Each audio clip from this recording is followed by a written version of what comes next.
Is Tulsi Gabbard a Russian propagandist? You might have noticed over the past week, in the middle of November, that numerous news stories have appeared accusing Tulsi Gabbard of being a Russian propagandist and therefore unsuited for the job of Director of National Intelligence. From Five Eyes to One Eye, Tulsi Gabbard would be disaster as DNI by Irene Kenyon.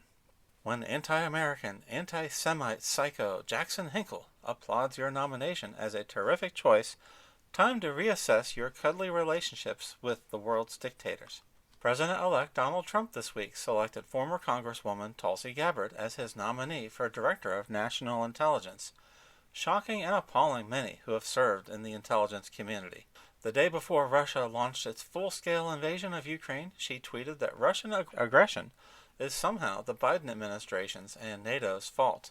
The issue of whether this entire war in Ukraine could have been avoided with different leadership is certainly a valid opinion. It's not something that can be dismissed as Russian propaganda. We are permitted, via the First Amendment to the Constitution, to express our opinions in this country until the president suspends those rights too. So as long as we can have an opinion, Tulsi Gabbard is not a criminal for having an opinion at variance with the Biden administration. She continues, does anyone honestly think that our allies will share sensitive information with someone who actively spreads Russian propaganda? So this is the focus of my piece. You can certainly disagree with President-elect Donald Trump's choice of Tulsi Gabbard to be the Director of National Intelligence. But what is the basis of this opposition?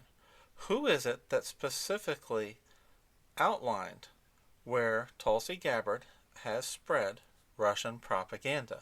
Let's read more from the article. Gabbard tells a confused-looking Tucker Carlson that the Biden administration's goals are to boot Putin out of power via the use of economic warfare, starving the Russian people, and destroying Russia's economy. Here's the author of Substack's main point. As I've written here numerous times, the goal of sanctions against Russia was not to destroy the Russian economy. Not only is this Substack author wrong, but it's very easy to prove that this author's contention is wrong, and it's in the words of Joe Biden himself. As Vice President, Joe Biden witnessed the Russian invasion and annexation of Crimea. The Obama-Biden administration made it their policy to enact what they called crippling economic sanctions against Russia starting in 2015, which Joe Biden gave repeated speeches about, especially at the Munich Security Conference, which he was an annual attendee back in his more cogent days. Let's listen in. To make a simple, stark choice. Get out of Ukraine or face continued isolation and growing economic costs at home. You might notice Joe Biden sounded a little more cogent there. That's a speech when he was vice president, not as president. I just proved in just a few seconds searching of YouTube that the author's main contention in this article, that the goal of sanctions against Russia was not to destroy the Russian economy, is false.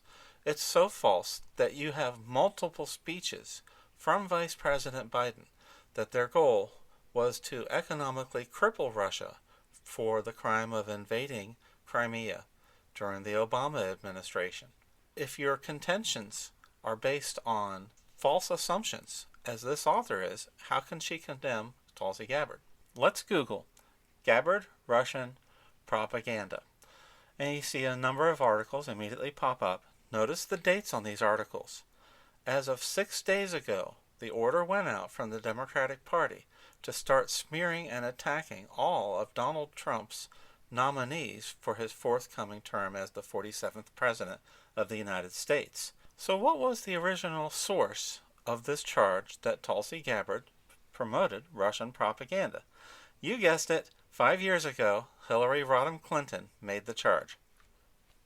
Now to an extraordinary development in the presidential campaign. Hillary Clinton, the 2016 nominee, called Tulsi Gabbard, one of the current candidates, quote, the favorite of the Russians. Nancy Cordes is following. Said, quote, they're grooming her to be the third-party candidate. She's the favorite of the Russians. They have a bunch of sites and bots and other ways of supporting her so far. So this was Hillary Clinton attacking a member of her own party, the Democratic Party.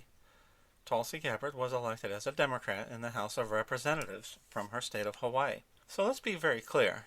Tulsi Gabbard is a decorated member of the U.S. military. There is absolutely no comparison between Hillary Clinton, someone who never served, with Tulsi Gabbard's credentials in this matter of trustworthiness, honor, and love of country. This is not the first time that the Democratic Party has employed a smear campaign against anyone who had questions or criticisms of their foreign policy with regards to Russia and Ukraine. I will always refer back to this story, which was quite prescient, dated February 2nd, 2022, just days before Russia invaded Ukraine. White House spokesperson Jen Psaki, currently employed by MSNBC, accuses Senator Hawley of parroting Russia talking points. Let's take a look. Psaki said at the press briefing, if you are digesting Russian misinformation and parroting Russian talking points, you are not aligned with long-standing bipartisan American values, which is to stand up for the sovereignty of countries like Ukraine. That applies to Senator Hawley, but it also applies to others who may be parroting the talking points of Russian propagandist leaders. So you see here the goal is to vilify anyone who questions just how Joe Biden stumbled into the Ukraine war. The senator said he favored the U.S. sending assistance to Ukraine, but worried that deploying troops to defend Ukraine through NATO obligations for member nations, quote, can only detract from the U.S. military's ability to ready and modernize forces to deter China in the Indo-Pacific. Well, that was 2 years ago, and China has moved aggressively to improve their position throughout the Pacific region. Yesterday, Tulsi Gabbard, the nominee, responded directly to charges of her being a Russian propagandist.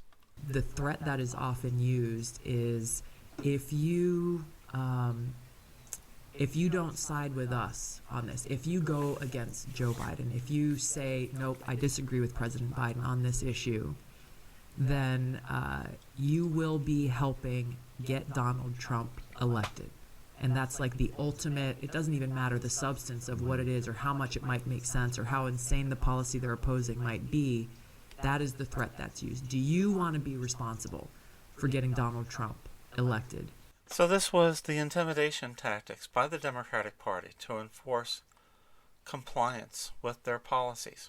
So let's return to the article. When it appeared that the Russian invasion of Ukraine was imminent in 2022, Tulsi Gabbard sent this tweet.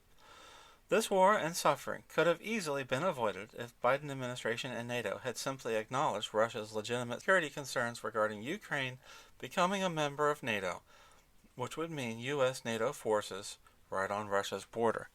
Tulsi Gabbard is simply listing here what Russia's concerns are, and since Russia, under Vladimir Putin, is a nuclear-armed superpower with nuclear missiles, maybe it would be wise to actually listen to their security concerns before we get into World War III. This is the statements of a wise and considered woman and patriot, Tulsi Gabbard. It is not treason to question how President Biden has conducted the war in Ukraine. The biggest confirmation I can think of Tulsi Gabbard's warnings and concerns has just been announced by the Biden administration themselves this week. Biden makes another Ukraine policy shift with approving sending anti-personnel mines. For the next 50 years, children in Ukraine will be getting their arms and legs blown off by these anti-personnel mines. Every death in Ukraine can be laid at the feet of Vladimir Putin, but also at the feet of Joe Biden. And Tulsi Gabbard is not a traitor for pointing these basic facts out. America needs her. Thank you.